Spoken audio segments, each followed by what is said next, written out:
जय गजानन मंडळी. तर माझं बालपण हे शेगावातच गेलं. लहानाची मोठी मी महाराजांच्या सानिध्यातच झाले. घरात लहानपणापासूनच महाराजांवरची श्रद्धा मी बघत होते. महाराज आहेत ही अनुभूती देणारे अनेक चमत्कार आईपप्पांनासुद्धा आलेले आहेत आणि ते मी ऐकून होते. त्यामुळे आपसुकच महाराजांवरची श्रद्धा ही मनात दृढ झाली आणि मी महाराजांना माझा गुरु मानलं आणि गुरु बनवून घेतलं.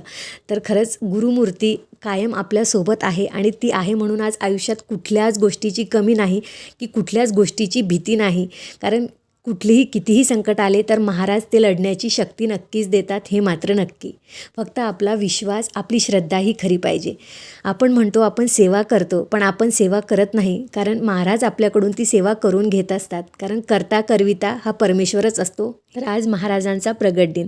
दरवर्षीप्रमाणे यावर्षीसुद्धा पहाटेच आम्ही महाराजांच्या मंदिरात आलो, जे की गारखेड्यामध्ये आहे. छान असं दर्शन झालं. थोडा वेळ निवांत मंदिरामध्ये घालवला. खूप पॉझिटिव्ह वाटत होतं. घरी आलो, त्यानंतर देवांशनी मस्त देवपूजा केली आणि मग बसलो आम्ही सगळेजण महाराजांच्या पूजेसाठी. साग्र संगीत अभिषेक झाला. त्यानंतर मस्त पूजा केली. मी 21वा अध्याय वाचून घेतला. त्यानंतर देवांशनीसुद्धा मनोभावे महाराजांची 52 वाचली आणि त्याला ही वाचताना बघून मला एक खूप छान समाधान वाटत होतं, की त्याला ह्या गोष्टी आवडत आहेत.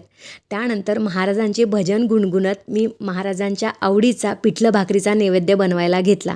सोबतच शिरासुद्धा बनवला होता.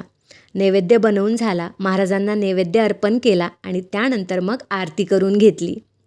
महाराजांना फक्त एकच मागणं आहे, की दरवर्षी आमच्याकडून तुझी सेवा ही घडत राहो. तू सेवा आमच्याकडून करून घेत राहा आणि तुझा कृपा आशीर्वाद आमच्या सगळ्यांवर असाच राहू दे. त्यानंतर दीप्तीताई आहे माझी रिलेटिव्ह, तिच्या सोसायटीमध्ये सुद्धा महाराजांची पूजा होती. तिथे गेलो, छान आरती झाली, प्रसाद घेतला आणि अशा प्रकारे हा प्रगट दिन आम्ही साजरा केला.